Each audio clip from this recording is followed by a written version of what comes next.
Hi, and welcome to On Air with B&B. I'm Brittany. And I'm Bethany, and we are two mental health therapists with real talk and mental health tips that matter. Today, we are going to be talking about how to talk to kids so they actually listen.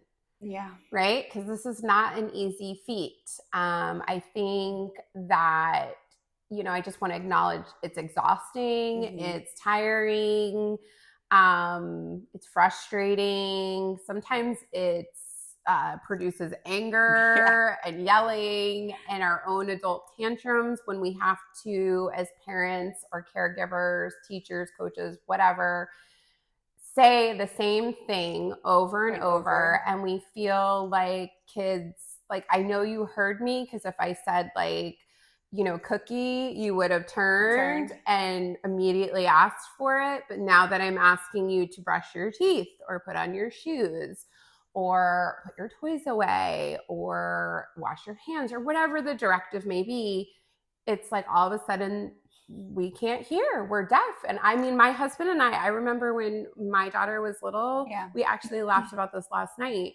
He actually thought she had a hearing problem because he's like, I think something's wrong with her hearing.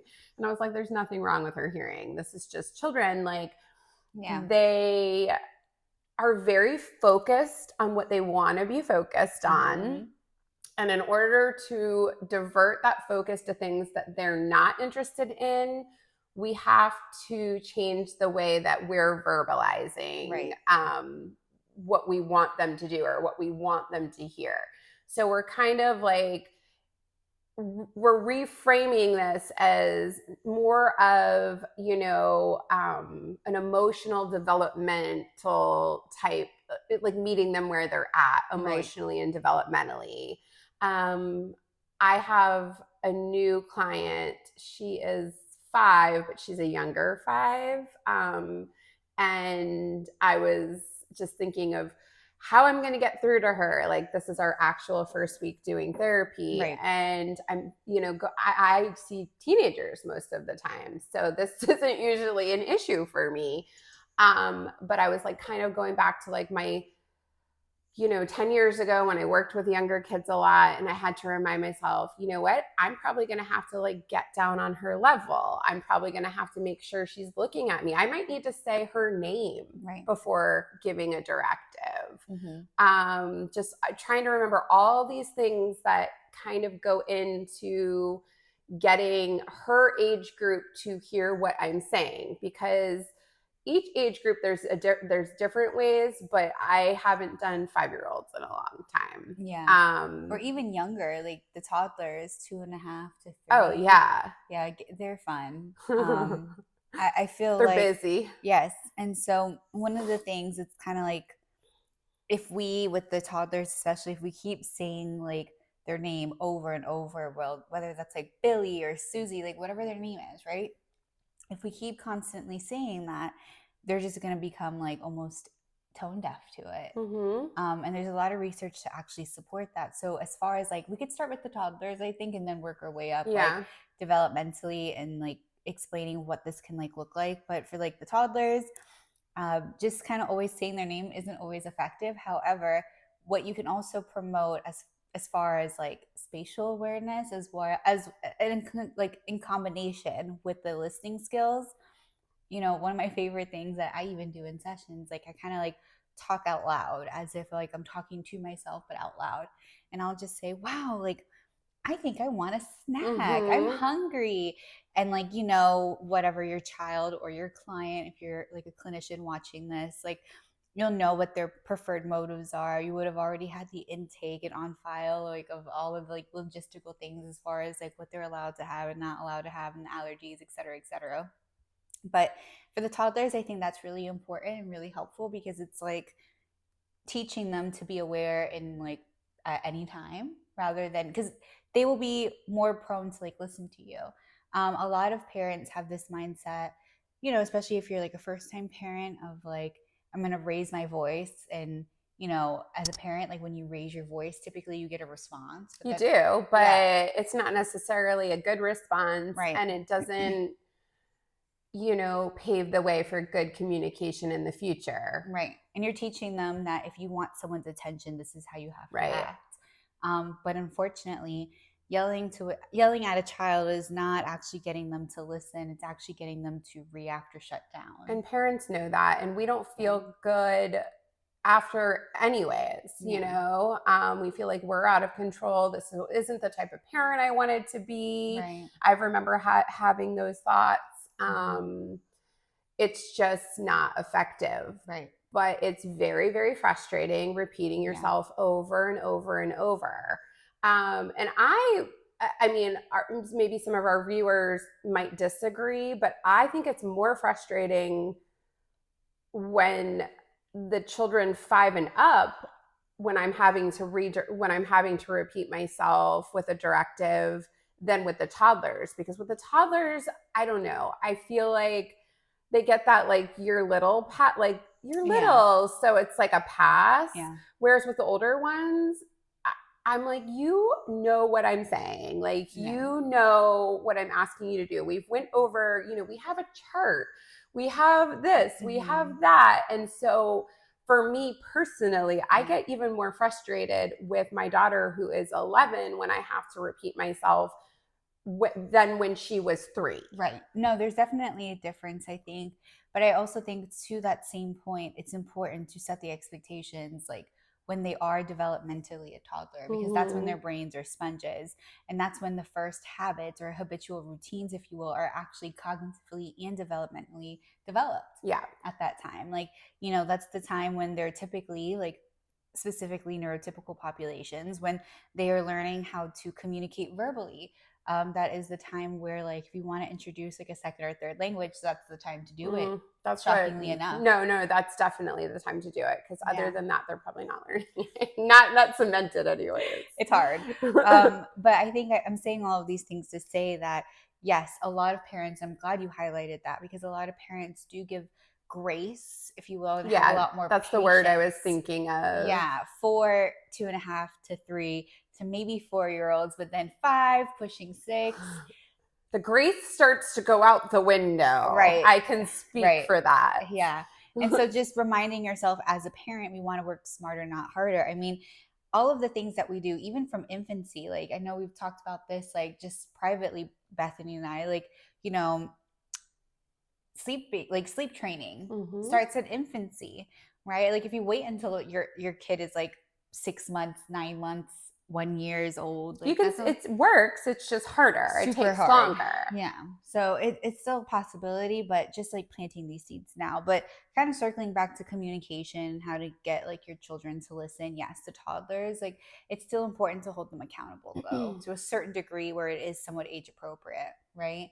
And you could do that through, like, praising the toddlers. Wow, thank you so much for listening, right?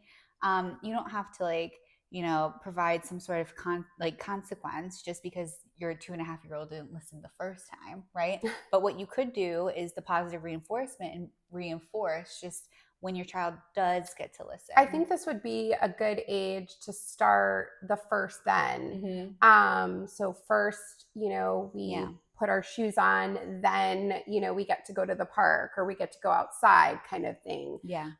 Because it's keeping it simple for them, instead of, like, this long, lengthy, because I don't know exactly the ages that you start to develop past 2-step directions, but I want to say it's after being a toddler. Yeah, it's around 4 to 5. Yeah. So they can only also there's only so much information that's actually, like, getting through as well. Absolutely. So I think that's a really good part. And all of this does tie into communication, right? Because you want your child to listen to you, and listening does insinuate kind of like being almost compliant as well, right? So yes, especially for, like, the toddlers, the first then, it's also called the pre-MAC principle. So that's I should know this. Yeah. I'm tired today. Girl, save this coffee. I'm like, I need more espresso.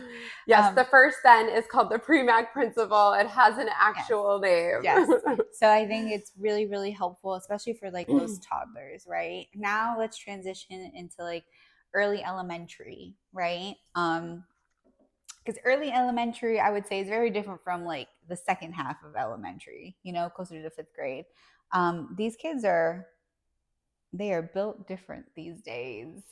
It's quite interesting, really. And so, how to get your 5-year-old, like your kindergartner, your first grader, your second grader, to really listen. Now, third graders, they can fall into this category, or they may fall into like the other category, who are a little bit more mature, if you will, prepping for middle school and Mm-hmm. things of that nature. But, for like the early kindergartners, I really like to start the implementation of like charts, visual charts, Yes. right? I think that will be really good. One, it is a form of communication. As the parent, you are communicating kind of like your expectations, what you Mm-hmm. want them to be successful. Early kindergartners, it's really hard for them they can do a two-step command, yes, but to do it off of memory or without prompting is hard, because their primary focus in this curiosity stage of life is like, what does this do? What does that do? They're kind of like into everything, They're right? exploring. Correct. They're in the exploratory phase. And so it's important to just be mindful of that and to like foster that, right? Curiosity is good. It is not a negative thing. I get a lot of parents like, oh my gosh, my kid keeps asking me why this and why that and why this and why that. But just kind of like planting that seed with you guys as our viewers, like curiosity, like really promotes so many different positive things for a child, right? It allows them that exploratory phase and Mm-hmm. things like that. But, you know, going back to the communication, and as far as like listening for the, you know, early elementary school students or kiddos, I think it's really important for visual skills, because we also want to like start promoting some sort of like independency rather than dependency. We have to realize, like, from toddlers to, early kindergarten, first grade, like early elementary, they went from being very dependent as toddlers to now you're pushing the independence, right? Because here's the thing, now they're going to school without you, right? Like, regardless if they were in daycare or not, daycare is a lot different. There's a lot less structure, no like serious academic like expectations and things like that. It's a lot more free, right? Kindergartners, especially in public school settings, right? And specifically some private schools, not all, but some, it's way more structured. And the kid is expected to like be able to like not only follow instructions, but also have the opportunity to like transition from one thing to the next, right? So promoting that independency is important, and you can hold them accountable through those charts. And I think also pre-mac principle could be helpful. Mm-hmm. But I think this is also the time where, you sit down and explain. You don't just like tell them you do this and you don't do this. I think it's important to like actually have a conversation with your child or your children and explain like why, why we don't lie, right? Or why are we telling you to do this? Sometimes it's, I always tell my clients as a clinician, like, you know, mom and dad aren't telling you no because they're like mad at you. I always use this example, especially for like my dog lovers out there, like myself. If you have like my dog, her name is Mia, and I brought Mia to the office, and they were like, "Oh my god, she's so cute," but she can only have dog treats. So I tested some of the kiddos in like a very like appropriate way clinically, and it was like, should I give Mia this Cheeto? And they were all like, no, no, no, no. And then I'll have Mia beg for the Cheeto, and Mia would just beg for. She's like a little Yorkie, so she's just there begging for the Cheetos, right? And my clients are all like kindergarten, first, second, even some third graders. No, Miss Brittany, no, Miss Brittany. If she has the Cheeto, she's gonna get sick. Her tummy's gonna start to hurt. Like, she's gonna get sick. She's not gonna be okay. So I'm like, but I thought we loved Mia. But no, we do love Mia, but we have to like, we can't give her the Cheetos. We have to tell her no. So when I'm hearing Bob, right? It's always Bob or Billy. So when I'm hearing Bob is that, you're telling Mia no because you love her, because you're trying to keep her safe, right? So I use that example a lot. I hope that makes sense. No, it Um, definitely makes sense. The more that they understand why, then they yeah. feel also like they're not just being told what to do either. Mm-hmm. Is how I kind of, kids want a little bit of, well, they want a lot of control, excuse me, Yeah. not a little bit, but this is a way of giving them a little bit of control, Mm-hmm. is by explaining instead of just talking at them, talking to them and teaching them. Yeah. I think is what you're trying to say. Yeah. So I think So that would be really helpful for them. I think also getting kids to actually like listen to you. I think being fair in, how you implement consequences, but also implement rewards. I think that could be fair as far as, showing that consistency. So, for example, if you say, oh, well, if you don't listen or if you don't do your homework right now, no more TV for the rest of the week. Well, is that very realistic? You have to ask yourself that. Because here's the thing, if you say whether too much or too little or something very unrealistic, and you're saying it just out of emotion in that moment, because we are human first, so that does happen. You have to recognize, though, you're kind of promoting this narrative of, I'm just saying things like out of anger and that I don't really mean it. And typically, I think what I hear from a lot of my clients is they raise their voices because they get frustrated. They threaten to take things away. Right. Sometimes they do, sometimes they don't. And basically, there's just a lot of inconsistency regarding the expectations and the consequences. And consequences, I just want to remind everyone, are not just negative reactions, they're positive reactions too. Yeah. The consequence is just a reaction to a behavior. Correct. So if they're not consistent, and this is the way that we're reacting, is all of this inconsistency when we give a directive or we're talking to kids and we want them to listen, they're not really going to listen because it changes so often and they don't, it's just like, what's the point? Right.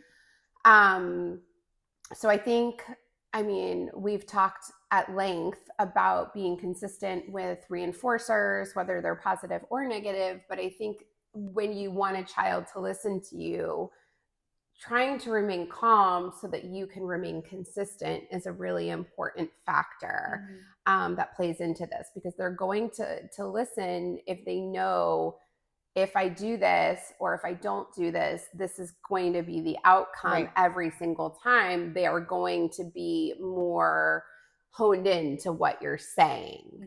And I think keeping reinforcers minimal, like you said, where we're in control, a lot of times, like I'll tell parents, don't ever give a consequence in the moment, because it's usually something that we can't stick to. And then this is where we lose kids on listening to us. So I always say, like, to my own child and to my clients when like giving them advice, like say, if we can't follow through or we can't, use our listening skills or we can't complete this or whatever, then there's going to be a consequence. Instead of, then you can't go here, or then you can't have TV for like a week, because nobody can typically commit to those consequences, especially if you have more than one child and you have to bring that, like, oh, you have to stay in your room all week, but now I have to bring your sibling to a birthday party and I can't leave you home because you're 5, you know what I mean? And your dad's working, or vice versa. So now you have to come to the birthday party. And let's be honest, are you really going to have them just sit off to the side at the birthday party? No, you're going to let them join in. And now that fell through. So just kind of keeping it like there is going to be a consequence, and then walk away, calm down, regroup, and then you can come back and maybe have a calmer conversation where you can explain, like Brittany was saying, why the rule or the directive was given in the first place. And, if it doesn't happen, you can actually give, a consequence, positive or negative, that you can follow through with consistently. Right. Absolutely. And then for like, the later or the older elementary students kind of transitioning into middle school, that's when I teach them. Good Lord. Yeah. That's when I teach them that no is not absolute. No doesn't mean forever. No can mean just for right now, right? Because as you notice, when our adolescents are like getting older and they're kind of going into their preteen stages developmentally and cognitively, they are like totally against any type of dismissal or like idea of rejection. They kind of like spiral almost in those moments, and telling them no is unfortunately a sense of rejection. You're rejecting them to whatever idea or tangible. I almost feel like that's the age where the kids really dig their heels into that all or nothing thinking. Yes.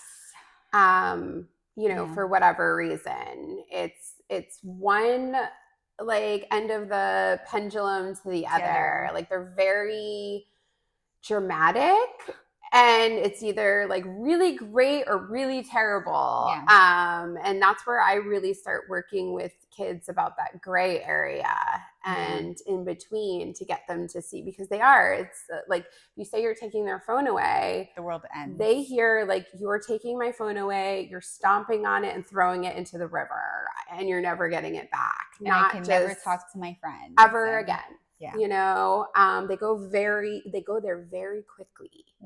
So I like that you mentioned that. Yeah. Because it's important. Yeah. It is super important. And, you know, I think one of the things that a lot of people have this misconception on is that, like, people forget that, yes, children, you know, should respect the adult, but in turn, the adult should also respect the child. And, you know, even though they're like younger and everything of that nature, you know, they still have feelings and they still have perspectives. And, you know, if we shut that down at such an early age, what are we actually teaching them long term? So I always encourage my parents to actually listen to their kids too, right? Children are mirrors of their parents, and so it's really interesting and also really important that the parents also listen. I want to make this very clear, though, that listening does not mean like you're not listening to like respond to them, right? You're listening to understand them. And just because you understand them does not mean, nor does it insinuate, that you're agreeing with them by any means. I can understand that someone thinks that the world is flat. That does not mean that I agree with them, right? So just because we understand what the children are trying to say, which is important as the adult, right? Because you want your child to like know that their feelings matter, right? And they're allowed to like vent to you as well. So I think that especially in this pivotal age, again, we're really talking about, we transitioned into like later elementary school into like middle school years. Well, and this is something that my child's therapist had to teach me as a parent, even though I am a therapist, but it's so different when it's your own child.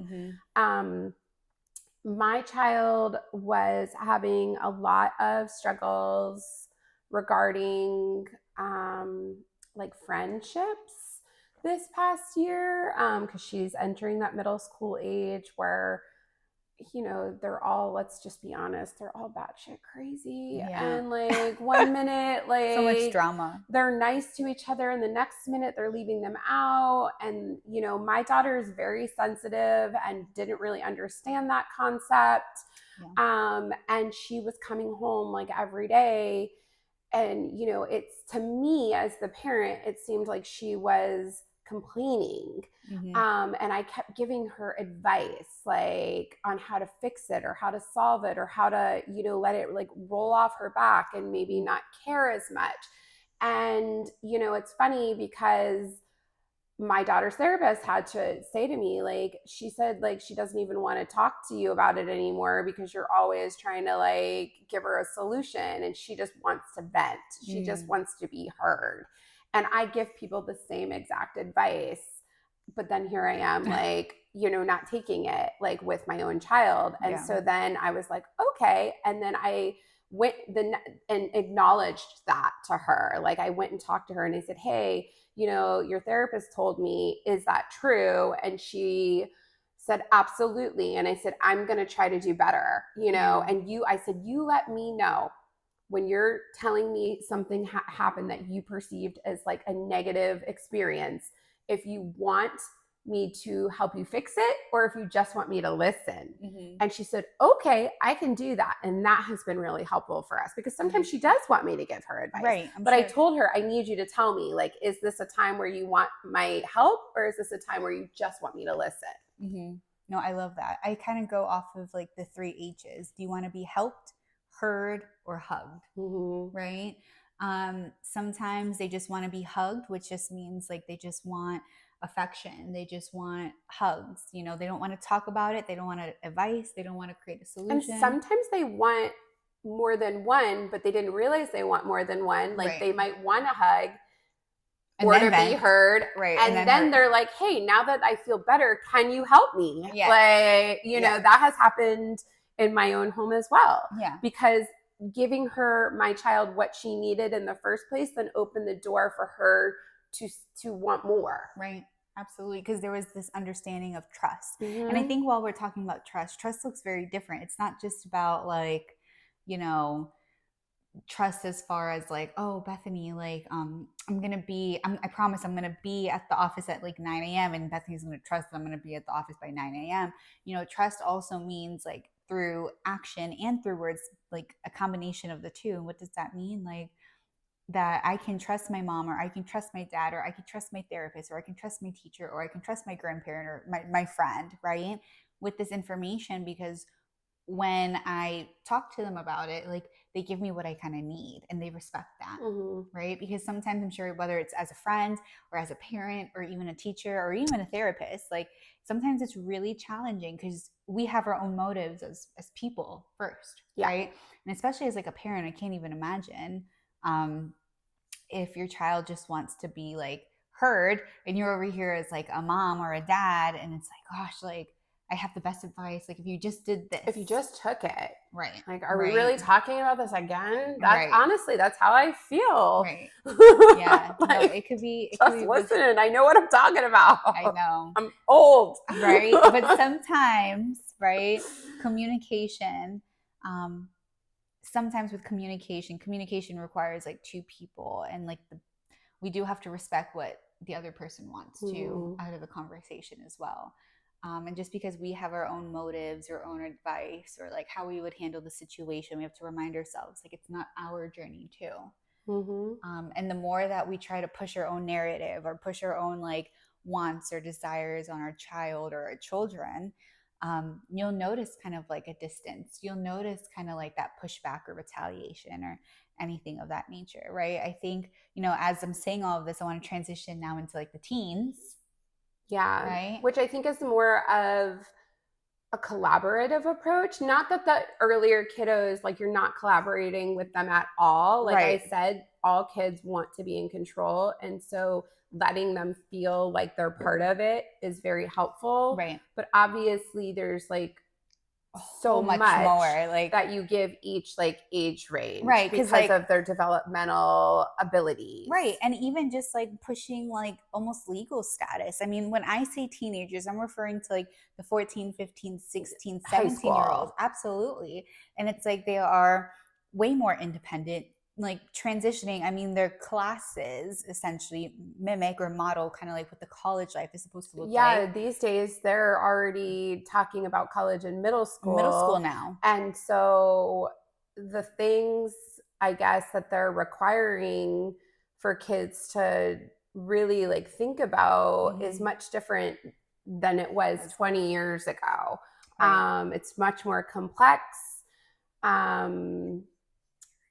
I mean, even the applications to fill out for college these days are so like tedious and long and asking very big questions that I'm like not even sure I know the answer to yet. I know. Like I was looking, I have some like high school clients and even have like some freshman college clients who were obviously just last year they were seniors and oh my gosh, time is flying.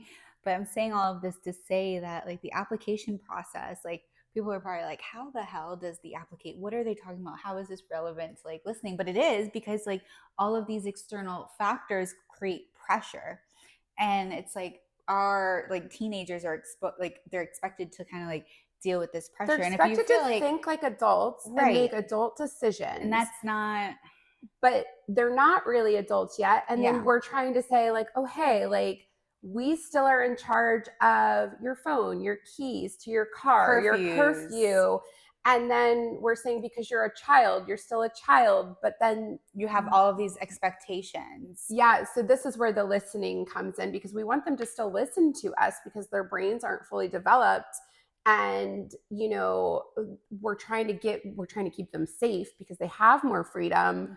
And then we're telling, you know, and then they want to, like, I get a lot of teenagers in my office that say, well, you know, like they're treating me like a child or they're, you know, this and that. And, you know, but then academically or, regarding their futures, we're expecting them to think like adults. So Big it is one. very confusing. Yeah, it is. It's very confusing. They feel very frustrated. Again, they feel dismissed or unheard, right?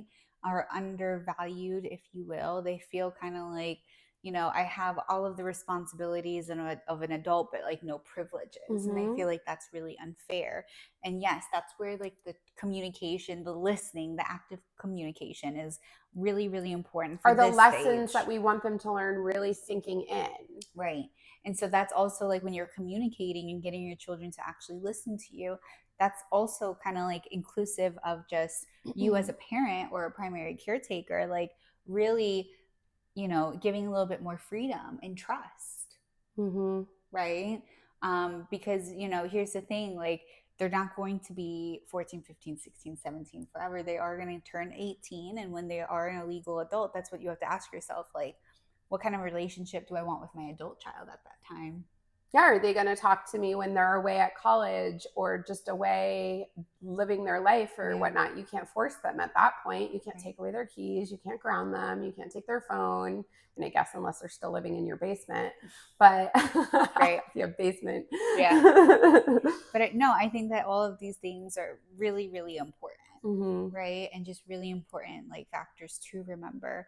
But yeah, that's kind of like how I feel about like the listening and getting your kids to really like open up and to like listen to you. And I always recommend like if it's hard for you to do it like on your own, I think it's important or it's okay to look for a therapist in your area to kind of foster that.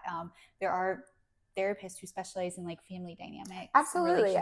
And there's no shame in it either, in needing help to communicate with your child. I'm a therapist and I need a therapist to help me communicate with my child at times. Yeah. So yeah. And I think that is okay. I do want to highlight just like a little bit on like what kind of conversations to have with your child or your children, like regardless of age. I think, being there to support like their feelings and emotions and like really tough times with no judgment, I think is really, really important.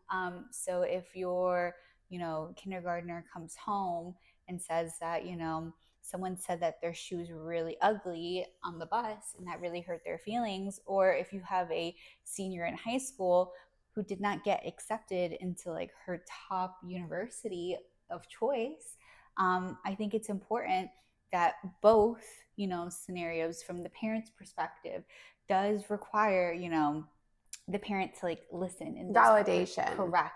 The validation, the reassurance to listen to how they feel and just like again, that must be really hard. I would feel the same way. Right. Instead of so what, you got accepted to all the other schools that you wanted to, or a comment like, who cares what they think of your shoes, which is actually something that I would normally say, but then that's not validating their feelings because they still feel like crap because somebody didn't like their shoes. Yeah.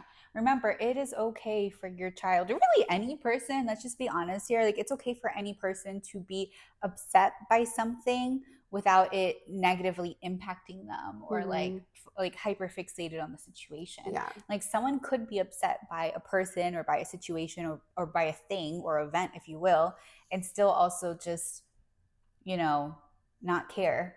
They're allowed to have that emotion behind it. And I think it's important to name those feelings and emotions and to be present as a parent in those moments. And again, that starts like, remember, I gave an example of like of kindergarten or even in like pre-K, right? Like, or even like as a toddler, like at 1.5 when they're like, or 1 when they're learning how to walk and then they fall, teaching them that it is okay to cry, but then also promoting what as a parent when they're 1, keep trying. You're going to keep prompting them. You're going to keep clapping for them, right?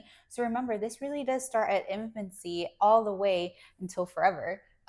Because, like you're not going to stop being a parent when they're 18. It just looks a lot different. And in order to foster that healthy relationship, it really does start with communication and your children listening to you as much as you're listening to them.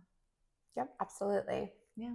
Well, all right, guys. Well, thank you so much for hanging out with us on Air with B&B. Remember, your mental health matters, and we'll see you in the next video. Thank you.